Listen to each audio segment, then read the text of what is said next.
Okay. Good afternoon, Melbourne. Good afternoon, Australia, and good day or evening to all our international listeners too. I'm Helen Taylor. Welcome to my show, Inspired Radio. I'm here with you every Monday, 4 p.m. Melbourne, Australia time, and Sunday, 11 p.m. Central Time for US and Canada, for conversations and stories to inspire you. This is the BBS radio TV platform going live to over 190 outlets worldwide. My shows are brought to you sometimes by sponsors. And today's sponsor, I would like to thank. There are just a few people in family and friends out there that wanted to help me get this show on the road. And my sponsor today is Jo, my friend Jo. I've known her for over 20 years and she's a lovely friend. And thank you very much, Jo, for your support. Inspired Radio is all about change and getting uncomfortable and shaking up the status quo. My guests are here to tell their story, to reveal how they have overcome change and made better lives, not only for themselves, but for others as well. They're here to inspire you with their stories. This show embodies the spirit of love, respect, and compassion. And with that in mind, let me introduce today's guest. We are welcoming the amazing Magic Barclay. Her history is incredible. I just get this, everybody. Listen to her history. She wanted to work in veterinary science and study in that arena, but that road went off onto a 180-degree angle, and she ended up working in hospitality. That led to McLaren Formula One connections. That led to a road in motor racing, ranking 14th in the state at one point. That then led into motherhood, which led into politics. Of course it does. Of course it does, right? Politics and an advocacy for kids on the spectrum. That led into her personal goals of weight loss and health and well-being, which turned into a professional career and her business. Somewhere along there, there was also a journey in surviving cancer. And then the lockdowns, so in the last 5 or 6 years here in Australia, the lockdowns then turned her life and business upside down. And again, Magic reinvented herself and is now helping people with their health and well-being, helping animals as well, including our native animals, and expanding herself into permaculture. I'm exhausted. I'm exhausted myself just listening to all of that. It's incredible. Magic Barclay, welcome. Thanks, Helen. Thanks for having me. And sorry, I'm just giggling when you go, and that led to, I guess that's key, isn't it? Reinvention is key to life. And you're a master of it. I tend to be. It's wonderful. I mean, I'm saying this show is all about inspiring people, right? Well, boom, we've already done that, or you've already done that, I should say. So, where do we start? Tell me about Formula One. That just intrigues me. An absolutely amazing world. They say when a circus comes to town, it's Formula One. Just amazing people, you know, fantastic experiences, learning a lot about marketing, learning a lot about sponsorships, and then different cultures all colliding. It was just absolutely amazing. And I had one of the best mentors through that. And, then that led to my motor racing. So, yeah, just absolutely amazing. I'm glad you said it led to motor racing because that's all it meant to me. I didn't even think about the marketing and advertising and all the rest. So, had you been in business? Oh, you had. You'd been in the hospitality game before that. So that was a business orientated arena. Yeah. It was. And even then, every part of my life has led to connections. So when I was working for the Melbourne Club and the Adelaide Club and then on the Hilton chain, I got to meet the most amazing leaders of business and heads of state and amazing people. One person, we're recording this today on Remembrance Day, and one person that's always stuck with me is Sir Weary Dunlop. Like Right. meeting people like this, they were just amazing. And then, with McLaren, meeting amazing people again, and then just making a decision. I want to race a car. And it was like, okay, let's help you. Well, So, you were rubbing shoulders with all the people that could open a door, I suppose. yeah, yeah, definitely. And so I had the support of the right people because I put myself in the right places. Right. How did you do that? no door is locked, no door is closed. If you find a closed door, kick it in, move So, forward. so you think it was your thinking, It was your just goal? how, yeah, just Yeah. how I've always been. Don't tell me don't do something because that's the next thing I'm going to be doing. Yeah. Like, that's the reason I guess I love motor racing, just chasing that checkered flag. It's exhilarating. And I do that in my own life too. So, every closed door has led to something else. And I'm not one of these people that gives up. So, when someone says to me, I can't do that because, no, rubbish, absolute rubbish. And something, there was a key word in what you just said there, because yeah, there'll be a lot of people listening to this going, yeah, well, kicking those doors didn't work for me. Or people that kind of haven't had the opportunities that you have. The word was love. You loved motorsport, right? Do you think that doing something that you love opens those doors? I've always chased something I love. And yes, Yeah. 100%. So I loved animals. I wanted to be a vet. That didn't work. Well, I loved alcohol.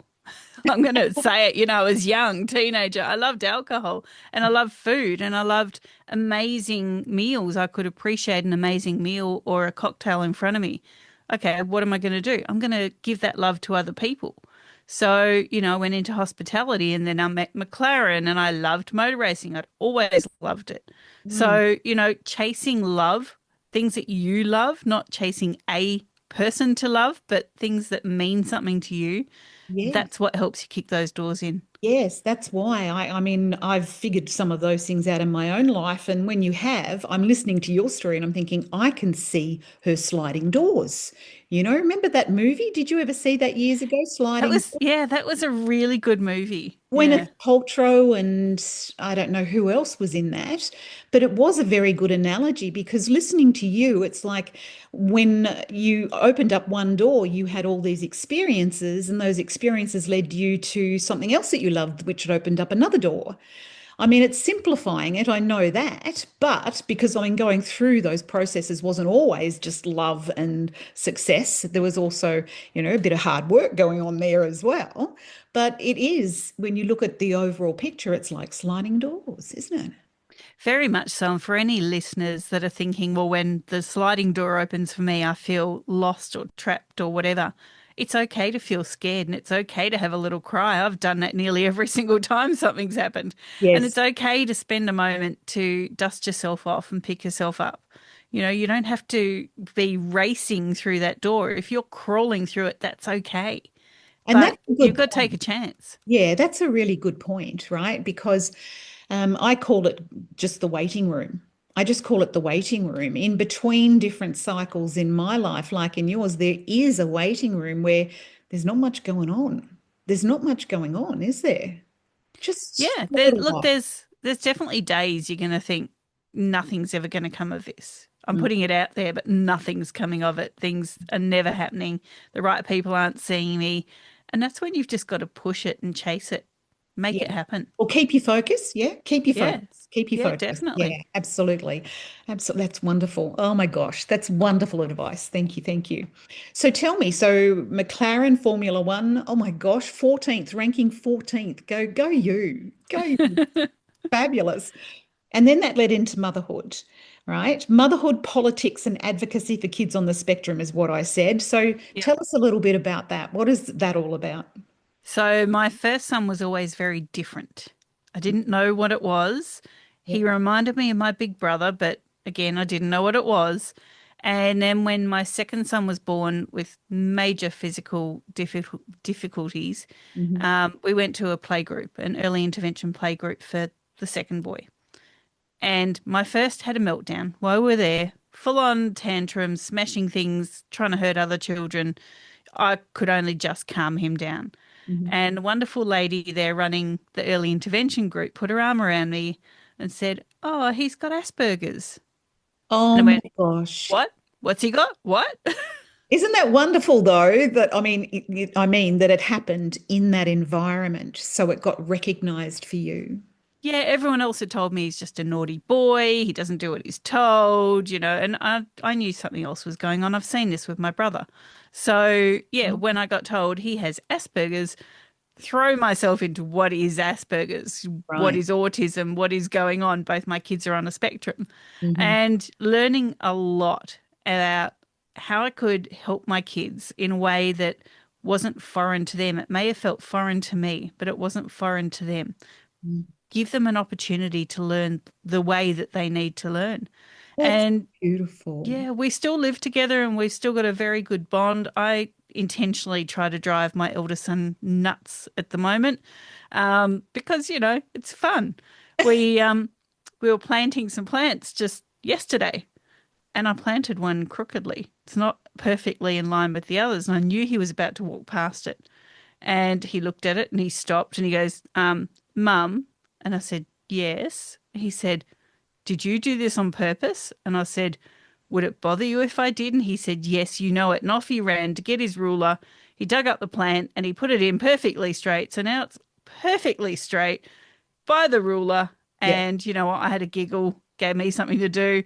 And he could laugh at it last night. He was like, That was a little bit cruel, but I can kind of see it's funny as well. Yes. Yes. And it's just a beautiful relationship by the sounds of it that the two of you have. But you're also showing him what the broader part of the world is about. Not everything's always lined up perfectly, right? 100%. I've always told him if the world does not suit you, create one that does.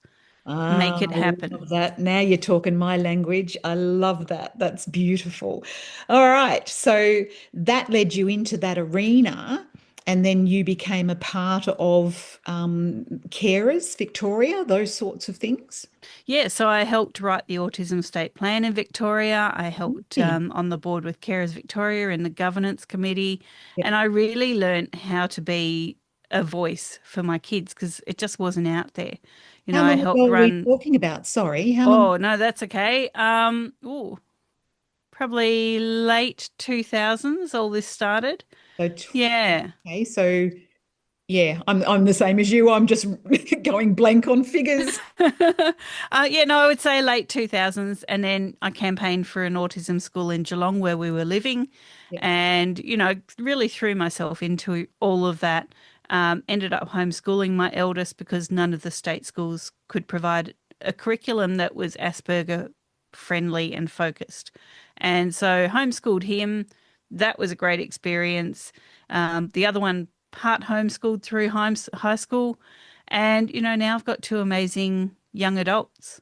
But that's also telling me how it was only in our recent past that the spectrum was becoming very much at the forefront of things, isn't Yeah, it? we would go to schools and I'd say all the pencils have to be, the right size and shape for him. And I would take his pencils home when I bought them every school list year and Right. I would roll them in glue and then in sand. And some I would, you know, do elastic bands. He loved traffic lights back then. So elastic bands up the pencil in the color of traffic lights. And just so he could get that sensory experience because no one at schools knew anything about this. And Right. I'd have to say, if he's walking around the classroom, he's still listening to the teacher. Just let him walk. Because if you try and make him sit still and listen, he won't hear a word you say and he'll disrupt the whole group. So really, it's about navigating two worlds walking side by side. Where in Yeah. one world, there's somebody with Asperger's or autism who's in one bubble of a reality, and you've got mums or dads and family and teachers in different bubbles. And that's wonderful because it's like you're trying to advocate so that both all these bubbles of reality work together instead of the old educational system was telling them to behave in a certain way and do things. It doesn't work, does it? No, definitely not. And, we were lucky in primary school that my eldest actually got a teacher who had Asperger's. And we used to joke, my mum and I used to joke that when it came time to talk to this woman, if you weren't someone she wanted to talk to, she would disappear like she had jet-powered roller skates on. But if she wanted to talk to you, you would have to tell the kids to play till about 5 o'clock after school because she's still talking to you. And, so that was great for him to find a kindred spirit. It was 2 years of primary school that weren't hell for him. Yeah. But yeah, look, it was only a moment ago. And now we've got companies that are finding jobs for neurodivergent people. And, being on the spectrum is a lot more acceptable and known about. And I look back now and I think, like, if I had some small part in trailblazing that for parents, fantastic. I think you did. But what I'm also hearing, Magic, is your sense of humor. Like, talking about the teacher with jetpacks. And it's like that's a part of you as well that it has been integral in getting you through all of these things, is keeping that sense of humor. It's had to be. I was told a very long time ago, like when I was a kid, you're either going to laugh or you can cry. Mm, Which one do you want to do? okay. Yes. Hence why I was moving plants incorrectly yesterday, because Yes. I Yeah. had to find some humor in planting the plants. For everybody involved, for everyone, even, Correct. even the bystanders. Okay.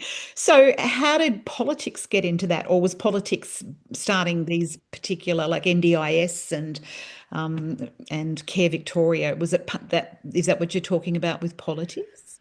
Partly. There was also the campaign for an autism school, and that wasn't happening. And, I would go to Parliament and I would make people uncomfortable, the politicians. Mm, And I remember we had a Premier, Ted Baillieu, here in Victoria. remember the name? And yep, I got in his face so much that his people whacked me into a brick wall to get me out of the way. Oh, And you know what? These things had to happen because then I got the meeting I needed. And you have to make people uncomfortable sometimes to create change. agree. And so I've never shied away from that. When I was homeschooling my kids, Tony Abbott was Prime Minister of Australia and he Mhm. was trying to cancel the carers pension. Right. And so we went for a road trip to Canberra. Okay. And my eldest, who replanted my plants for me, knew everything about, why we were protesting in the streets and why carers pension was important.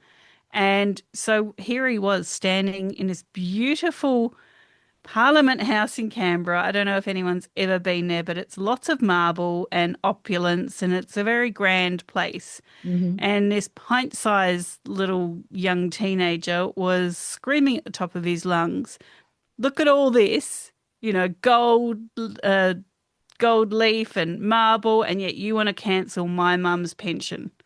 Really? How dare you?" And we actually got carried out of there by security. I turned around to him and said, "I'm so proud of you." Yes. He said, "Why, Mum?" I said, "Because you're standing up for what you believe in, He and has that's who we are."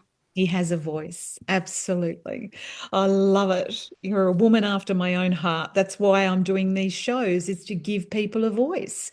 Because I also believe that as we are speaking out what it is that we are creating, it is co-creating something for us. Words, thoughts create, don't they? Definitely. You've got That to put it out there. It's not going to happen.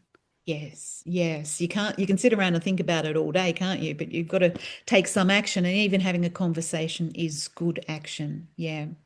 All right, so let's move on. So that then led into weight loss. Weight loss for you. What was that all about? I was morbidly obese after the kids, and I've always been on the metabolic syndrome pathway, so excess weight around the middle.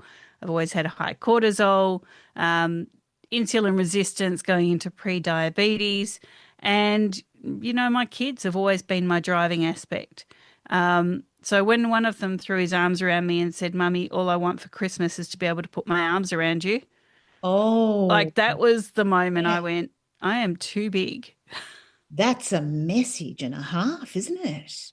Yeah, Well, I love this because I want to hear more about this because there are like we couldn't count how many women or men are going to be listening to this and wanting to understand, well, what did you do? I threw myself into fitness. Hmm. So my next, I guess, part of my life was to get my fitness qualifications. And I loved weightlifting. So that was working for my body and it was working for my mind. And so then I opened a gym. But it was a Of gym course you for did. Of course you did, yeah. It was a gym for special populations. Hang So on a minute. So special, you're this, sorry, but this morbidly obese woman is opening up a gym.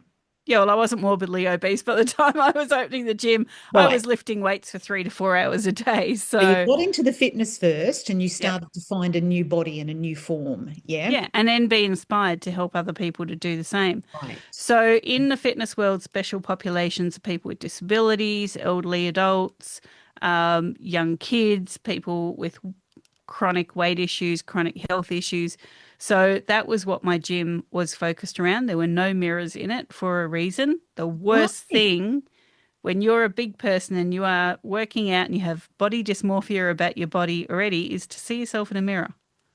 Isn't that wonderful though? Because I'm hearing like your personal experience puts you in their shoes straight away. Yeah. Straight away. So you start creating an environment because you've been there. Yeah, definitely. Right. Definitely. I wanted something that I wanted back then Yep. for other people. Yep. So that's exactly what I did. I had that running for a few years until the collapse of my marriage, and then we left town. Okay. So then what? What was next? Because I think I've got here that well, it turned into your professional career, which was the gym, right? And the business, yeah. Yep. And where did the cancer come from? How did that come about? So when I left my marriage, my kids, pets, and I changed cities and ran away, and I was not well. And I didn't know what it was. I just couldn't put my finger on it. I'd been going to doctors before we left town, saying something's wrong, and I was being dismissed and unheard and told I was making it up and attention seeking. And when I moved, I finally found a brand new doctor straight out of school, Hmm. not jaded by the industry at all. And I said, something's wrong. He said, let's do some tests. Yeah. And then he said, you're correct. Something is wrong. So I was still working out at this stage. Well, what were you And experiencing? What were the symptoms that you were having that was saying, my weight was going up by the day. I could look at food and gain 2 kilos. well, I that's was fit, fluid of some sort going on? fluid and fat, yeah. And I was fatigued all the time. And like I said, I worked out, a lot with heavy weights and I just couldn't even move my body. I just was getting headaches and not feeling well and irritable and like everything was coming down at me. Very clear. Yes. Yeah. So, yeah, he found the cancer.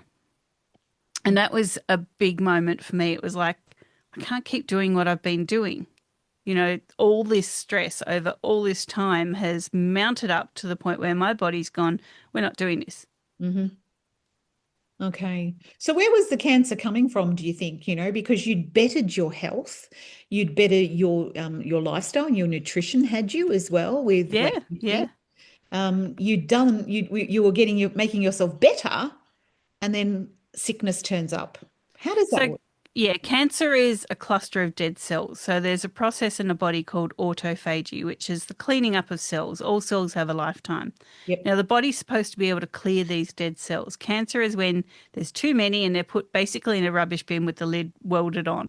I've heard And you heard of a guy called Don Tolman. I, yes, I know I Don very well. Right. And I remember him saying his beautiful little comic routine about cancer cells. And I don't mean that blatantly or, rudely to anybody out there at the moment. But when you hear it, it's like, as you say, there's a lot of dead cells there. And the body goes, oh, where am I going to put these? Because the bowel exit is blocked, or the kidney exit's blocked, or the liver exit's not working very well. That's blocked. So we'll put them over here. We'll just stack them over here. And all of a sudden there's a tumor, Yeah. which is a collection of all of that waste, that rubbish. Is that Yes, right? exactly. Mm. And these tumors are normally okay. A lot of us have small tumors in our bodies Yeah. that are okay because they're just a collection of cells.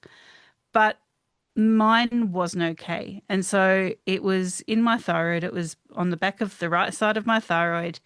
And the doctor that I saw, the endocrinologist, said, don't worry, of all the cancers, thyroid cancer takes the longest to kill you. Oh, And that's yeah, supportive. Yes. Okay. and I went, okay, so how long? Because, I'm a mum and now I'm a single mum. How long are we talking? She goes, how long is a piece of string? I don't know. It could take years, could take decades. Right. She said, we need to do more tests. Mhm. And my fluid was backing up rapidly in my body. So I was getting bigger and bigger. I couldn't put a pair of socks on without ring marks on my legs. Right. I couldn't do anything. And so they did more tests and they found that it had gotten into my lymph nodes, hence why I was building up with fluid. That's what I heard when you first said you're blowing up. Yes. Okay. Yeah.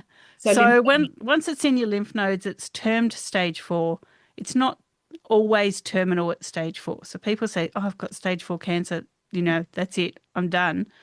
Yeah. With thyroid cancer, once it's in your lymph nodes, you still have a chance. And so I had surgery very rapidly. It was like my head was spinning. One week I was being told what I had, and the next minute it was like, "We've got a spot for surgery. In you go." You were on a roller coaster. On a roller coaster. And, I did that. I had the surgery. Looking back now, my personal choice would have been not to do it. I was also going through a divorce and a custody battle.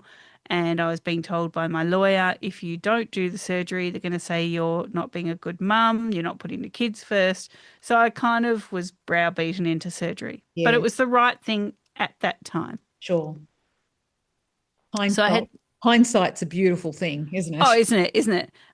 So I had the surgery, and then they said, right, because it was in your lymph nodes, we need to do chemo and radiation. And that's when I said, peace out, I'm gone. Yeah. No, don't touch me anymore. Yeah. So I threw myself into natural therapies.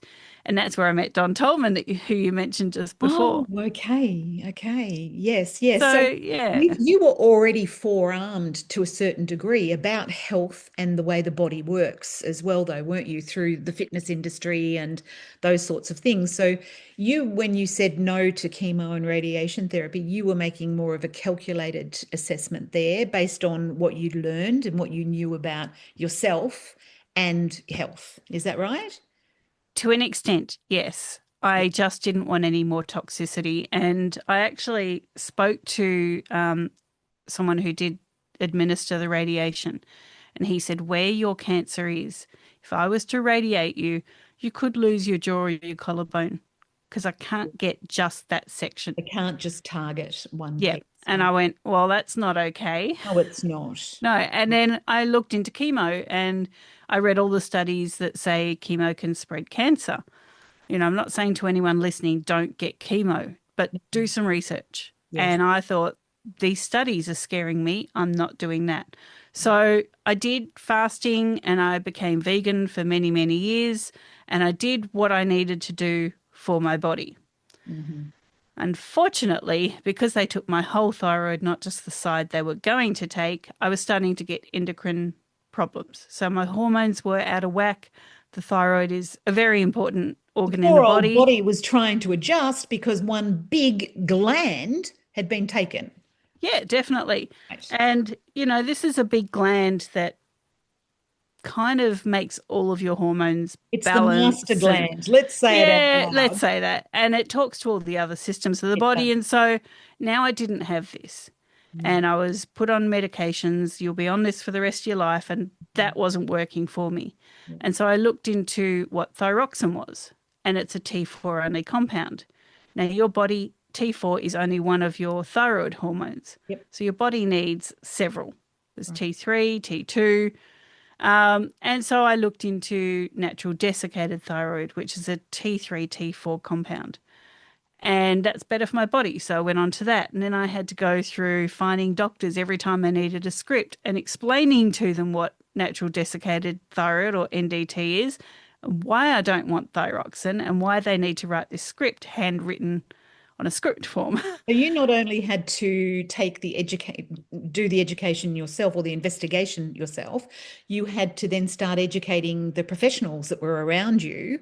Because why? Are they only taught a certain way to address Yes. things and to look at things? Yeah. So thyroxine is a big pharma product. Right. NDT is not. Okay. So they don't get paid to write a script for NDT. Oh, so They also don't don't get get paid taught to about. learn what it is. Yeah. Yes, yes. Oh my gosh. Oh my gosh. I had Ian Brighthope on here last week, and he was talking about that very thing that, there's a chain of command, Yeah. basically. Yeah. Yes. Yeah. Okay. And the pharmaceutical industry is teaching the doctors what to think, how to think, and what to sell, really. hmm What to, And so yeah, in this time, just on that, I had to learn about the lymphatic system Hmm. because my lymphatic system was up the fluey, like it was just Yep. decimated. Yep. And I And lost for 13 people lymph out there, nodes. sorry to interrupt, but No, the that's people right. out there, the lymphatic system is our drainage system. It's like the sewer out at the Mm, sides of our roads, right? And if it gets yeah, blocked, it's not getting waste out of our body quickly enough or even at all. exactly. So I learned about lymphedema and the lymphatic system. I went overseas and I did a course and I did another course up in Queensland. And, I threw myself into this because I now had lymphedema post surgery. And finding out how few doctors know the lymphatic system exists, first of all, knows Really? what it does, second of all. I think Really? That's in amazing. 2009 there was a study in America and they found that 0.7% of the medical system knew about the lymphatic system. Holy cow. Yeah. That's Hey. pretty scary. It is. It is when it's vital, when we have a huge population with cancers and Yep. lymph system problems, and on we go, on we go. And the first thing that's damaged when you have any surgery is your lymphatic system. Yes, yes. And the So that threw me into that. And then, that led to functional medicine. And here we are. we are. So tell me, let's go to around that lockdown time, right? Because up until lockdown, you had two centers open. Is that right? I What did. what Yep. whereabouts were they, and what sort of centers were they? What were they for? So they were in Hampton and Viewbank, both in Melbourne, Victoria. Okay. And they were lymphatic centres because I was doing complex Oh. manual decongestive therapy, so lymphatic drainage, on my clients. And learning more and more about functional medicine while I was doing that, I was studying at the same time and, being able to have someone on the bed and I'm draining their lymph Hmm. and then finding out that their immune system was stuck. Or Hmm. finding out that, I had one lady with stiff person syndrome. I'd never even heard of that before, Yeah. and I had all these people coming in with these amazing things. And the one thing that they came to me for was because they felt unheard by the medical system. So they were all coming to you post treatment or post surgery, because I had surgery in 2014, and I knew post surgery that I went and had lymphatic drainage, lymphatic massage, because I knew that part of my body was just stuck and rigid. And yeah, yeah, good for you. Yeah, It's fabulous. So, okay, you were starting to educate. Well, again, I see that you had to experience all this stuff to then go learning about it, researching, and then studying and getting, functional medicine, pieces of paper on the wall saying that yeah, yeah, yeah, you were yeah. educated and authorized to do certain things. So again, you had to be, I call myself the crash test dummy. Oh, 100% that's I me. have to experience everything first and then go, oh, I figured out how to deal with this, right? But I had to do it personally. Yeah, So then you put your personal experience into practice and started helping people who were going through the same journey that you had gone through. That's wonderful. definitely. Yeah. And then, later in 2020, when lockdowns happened, I Mhm. was an essential service. So I have a booking Can we system. just, sorry, can we Mhm. explain that, what that means? Because there's people, we're going worldwide. Okay, worldwide. Okay, so here in Victoria, Australia, if you were deemed an essential service, so a service that people could not do without, you were allowed to work. You had to have a piece of paper saying you're allowed to work so that you could travel to and from work. And then you had to give something to your clients so that they could visit you. So teachers were essential services, doctors, nurses, pharmacists, Hmm. supermarket workers, and then clinic people. Yes. So as long as my people got a text from my booking system saying you have an appointment at this day, at this time, at this clinic, they were fine to travel. Yep. They were allowed to come in. Yes. So what happened then? Because your businesses were thriving and doing really well. Then we got locked down, but you still had the ability to leave your businesses open because you were essential. Yep.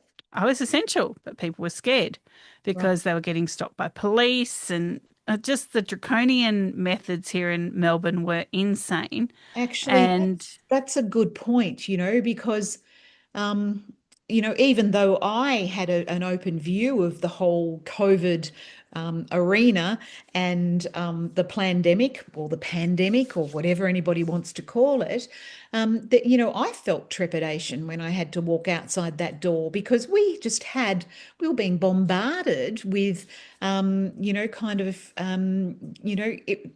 just quiet terror on leaving your house and going too far. And it was coming at us from all sorts of different directions.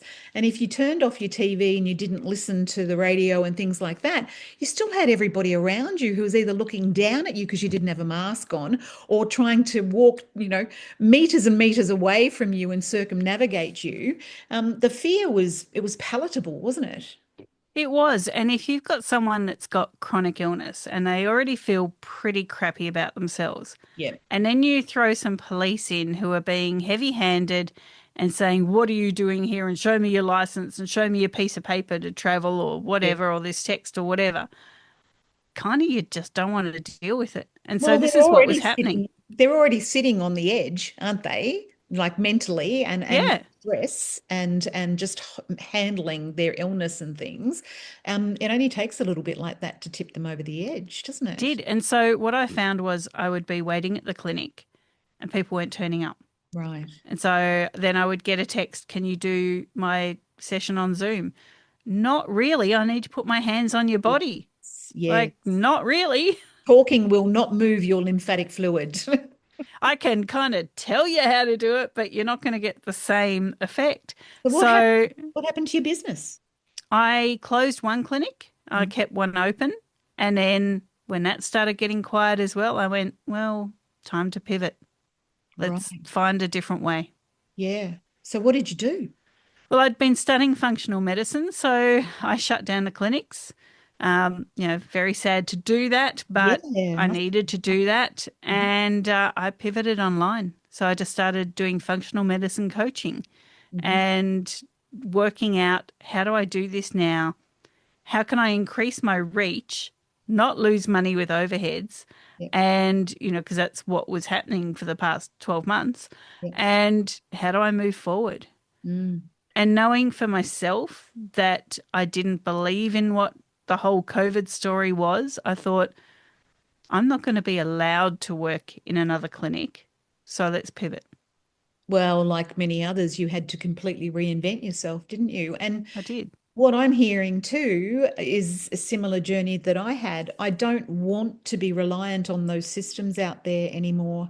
I want to be self-reliant. Yeah. And that's what I'm hearing from you is like, get rid of your overheads, those two clinics. Yeah. Reinvent yourself. But how do you be self-reliant? Yeah. Exactly. How do you, And yeah. how do I teach people it's not just the lymphatic system?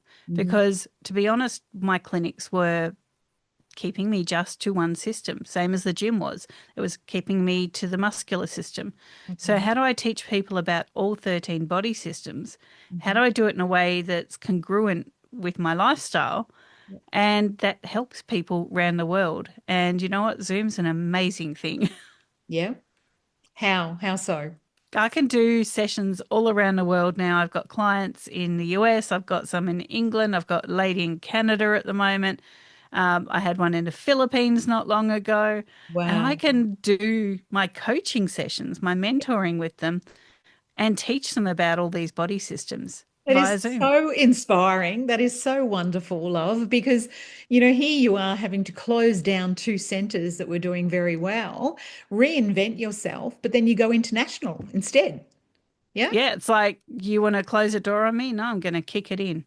And you didn't know, though, you had to sit in that waiting room that I spoke about. There was probably a bit of time there where nothing seemed to be moving. Yeah. Yeah, there was. So I had a second job outside my clinics, Hmm. and I was told to go home and don't come back. And so I spent a lot of time at home just going, what do we do now? Okay, Hmm. I'll teach one of the kids to cook, my eldest, the one who taught me about how to get into politics for him and all that kind of thing. So we started cooking, restaurant quality meals at home, and he still does that for my family now. Okay. And, so there was a point in time there where I had to say, let's make the most of what we've been given Hmm. and let's not say, poor me, because I've never let my boys do that. Yep. And let's move forward. How do we learn something now in a time whilst I'm in that waiting room, whilst I'm working out what my next step is? Yes. Yes, that's fabulous. You said on your website that you had turbulent years, right? And now we've got a little idea of what they are, like divorce and your health and business and change as well. For anybody out there, because there's so much turbulence now and so much of a call for change, and it can be very paralyzing for people when they can't see their future, where they can't see the next steps to take. What would your words of encouragement be for somebody out there that's really experiencing tough times? I learnt basically when I found out I had the cancer. So, circling back to that for a second, I learnt that I got it because I was so high in cortisol, so Yep, my major stress hormone.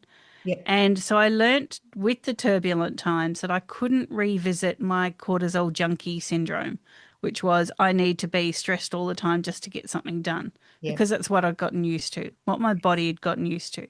yep. Not a conscious decision that I made, but something my body was doing. It was called modern life, wasn't Yeah, modern life on steroids, basically. But yeah, so in all of these times, something I had to learn was self and non-self. Now, self is something that is you, that you can control, that you can deal with. So I worked on the kind of person I was, because I didn't really like the person I was when I got divorced. it? Yep, And I certainly didn't like the person I was when I got cancer, because I mhm, wanted to blame everyone for everything. Nothing yep, was my fault. yep, And, so self is how you work on yourself, and non self are those factors out of your control. And mhm, so our body has self and non self cells as well. So, self is the cells that we make in our body. Non self might be the bacteria that live in our body, or viral cells or fungus, which we need. They're part of our lives. So, if but we something has don't have happened, direct control over them, just like we don't have direct control over our blood flowing and our heart beating and our lungs taking in oxygen. Yeah. exactly, exactly. So when something goes wrong in your life, work on the self, work on your response to it, Mm. work on how you're going to pick yourself up, dust yourself off, and keep moving. The non self is the thing that happened, or the people that happened, or, the culmination of people and things and Got- times and lockdowns and whatever it is. That's all stuff you can't control, but Gotcha. you can control how you react to it. Gotcha. I have another way of looking at it, and it's the old version versus the new version. I kind of see us like the Russian dolls. You know, when you take those Russian dolls, you take a head off and there's another little one inside. Take that head off and there's another little one inside. I see us as just different versions that we've outgrown of ourselves. And when we get sick, we have to step into a new version. Yeah. And that new Yeah, version definitely. has better behavior and better ways of thinking and a better outlook on life. It's not easy to navigate, but if you surround yourself with a lot of supportive and encouraging and loving people, makes it a hell of a lot better, doesn't it? It does. It actually reminds me of a song. We were in the car earlier today, and a song came on my son's disc play that he loves. And I don't know if you've heard of the series Stranger Things. I have. I watched them with my nephew when he was living with me.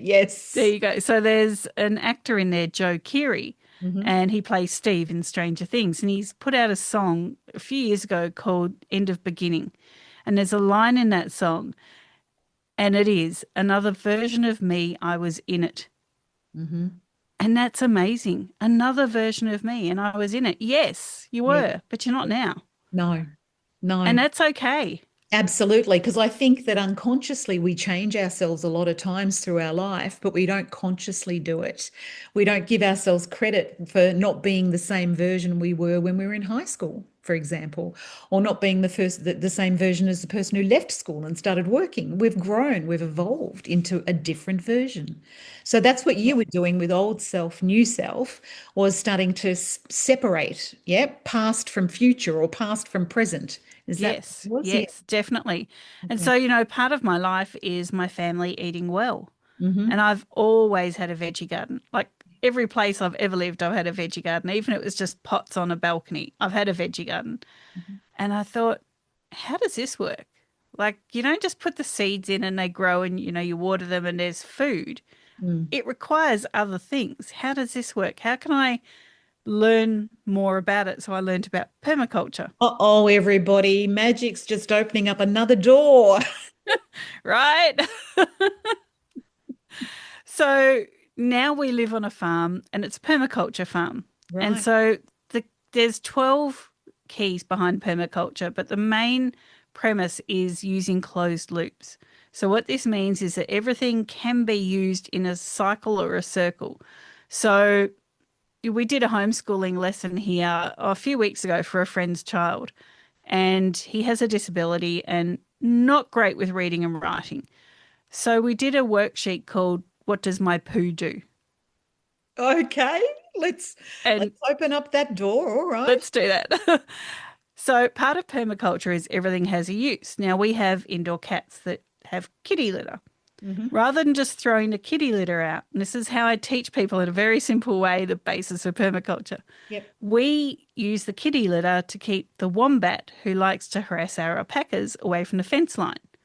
So we sprinkle the used Uh-huh. kitty litter along the fence line. Wombat smells it and goes, not doing that because he has a fun sport called harass the alpacas.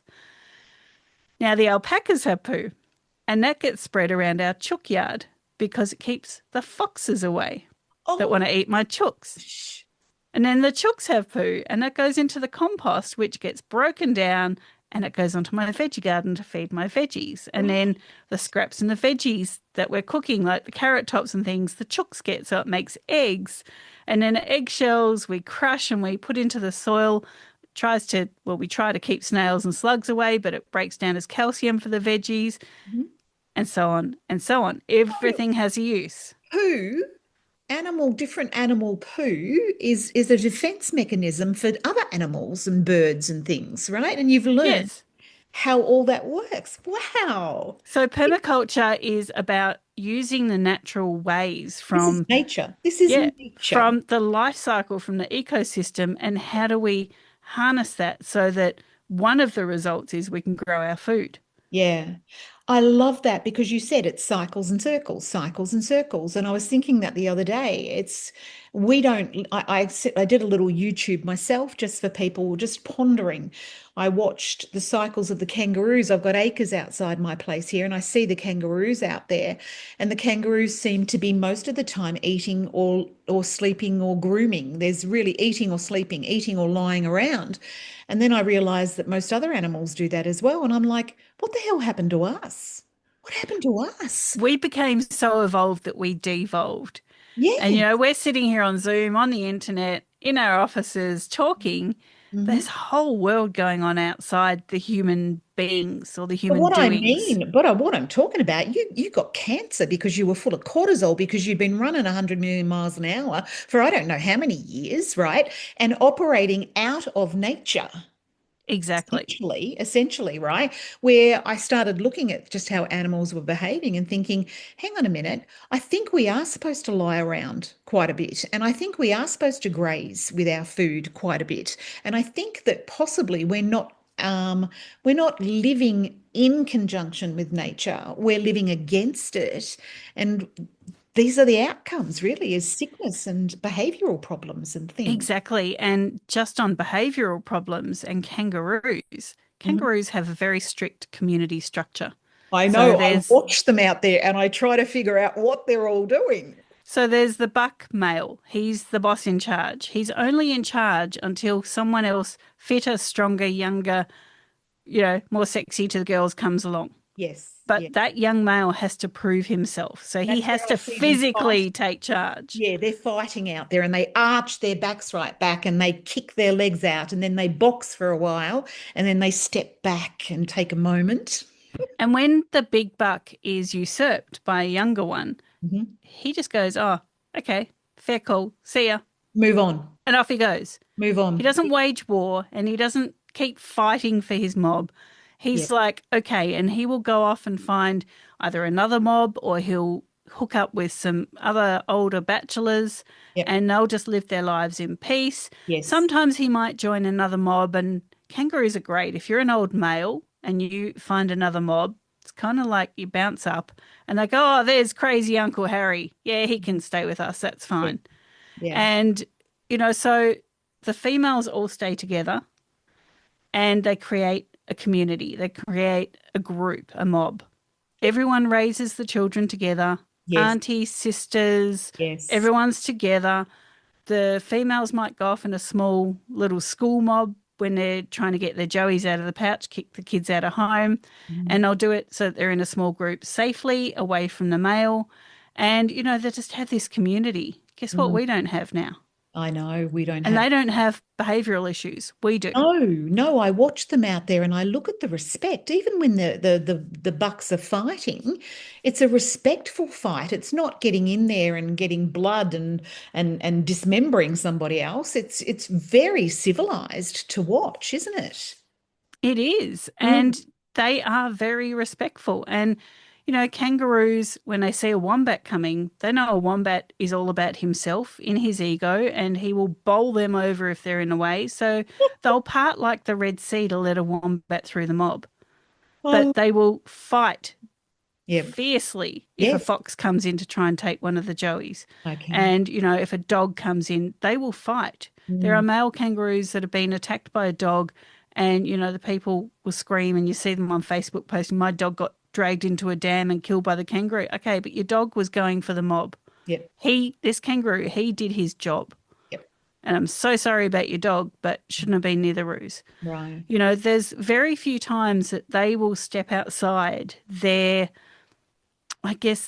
allowance for life. So they have a way of behaving, and very few times will a kangaroo go, I need to be violent to get my point across. So, can I just let everybody out there listening know? Did you hear her? Did you, as soon as we got onto wildlife, that passion just comes out of nowhere and she's off, right? She's off. I love it. So, this is not only now are you running this international business online, you are also into wildlife and rescue as well. And that's also domesticated animals, I would suggest as well, and permaculture. Right.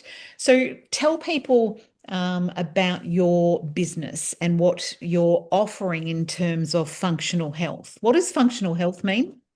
Functional health is creating a system for all 13 body systems to work for you. Mhm. So whole body health. Whole body health. So the business is called Holistic Natural Health, and it's holistic with a W because we use holism to treat the body rather than reductionism, which allopathic medicine treats with. So Mhm. holism means working all those body systems together, working what you're eating, what you're thinking, what you're feeling, all of these things together. So permaculture for your body, basically. Yeah, because if And one of those yeah, 13 systems has gone offline, then it's not whole anymore, is it? exactly. And Right. it's not a closed loop. So Yeah. then you need to bring something in like a medication or a supplement or a diet, or that's then going to close that loop.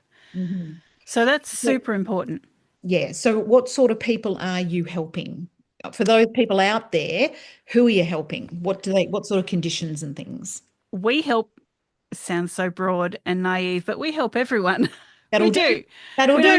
We don't turn our backs to anyone. So we're treating people with vaccine damage at the moment. We Right. treat people with autoimmune or polyautoimmune, which is multiple autoimmunes clinging together. Right. We treat people that maybe their health is fine and they just want to learn more about how their mind affects their body and, Mhm. how can they grow They food want for their education. family. They And want yeah, education. Okay. yeah, Well, vaccine injury and autoimmune are really big issues at the moment. So for people out there, that's what Magic is offering, yeah, worldwide to yeah. people. And so you're talking about also education for people who want to know more about how their body and mind works. And are you getting the permaculture into your business as well? I am, yes. Okay, of course you are. So I treat people with mold toxicity. I have one client at the moment that's Right. replanting her garden right round her brand new house, Okay. and she's planting mold fighting plants Right. so that she Oh. can use those plants, bring some of them inside, cut leaves, flowers, whatever, to Mhm. make sure she doesn't ever have a mold problem again. So we treat with holism, like I said, and that's not just within our bodies, it's within our environment.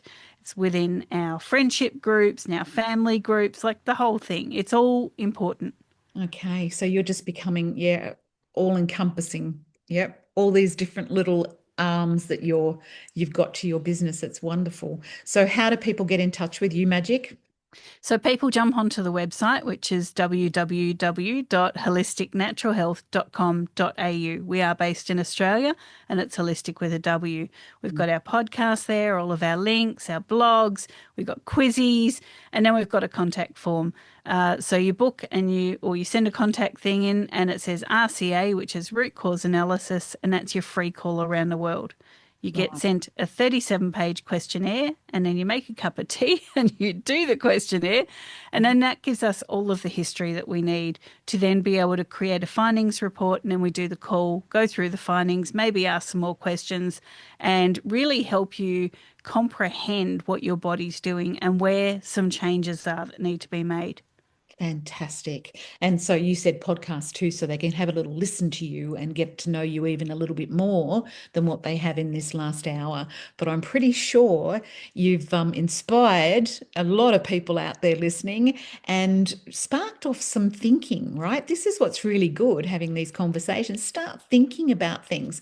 Because not a lot of people out there that I come across actually really love their body, love tuning in to the aches and pains and the language of the body as it tries to talk to us.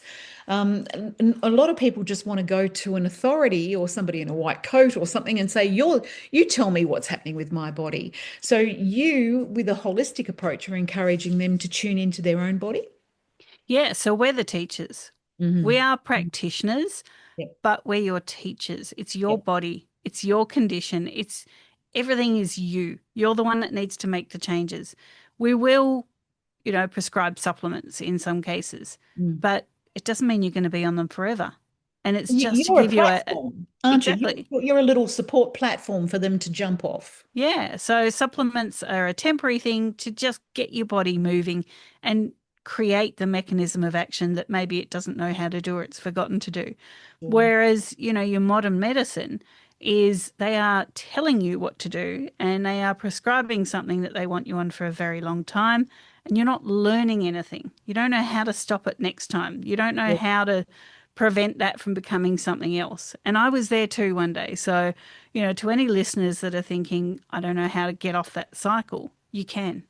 That's fabulous. And that's a beautiful place to finish up. Thank you. Oh, we've run out of time. We're gonna have to do this again without a doubt, right? Thank you so much. Thank you for your frankness and for you sharing your experiences and the ups and downs of your life, which have been incredible to listen to. Um, you're an inspiration for a lot of people out there, I have no doubt whatsoever. I want to just finish off, as I have, by thanking you, Magic, for being with me. And you have on your website this little thing, which I just want to finish off with. When life throws you a curveball, the depth of your passion may present opportunity. Don't dodge the ball, capture and control it. Thank you, Motto of Magic. my life. Thank you, Magic. Thank you, everybody out there. Enjoy the rest of your week, and I'll see you or hear you, or you'll hear me next Monday at 4 p.m. Melbourne, Australia time.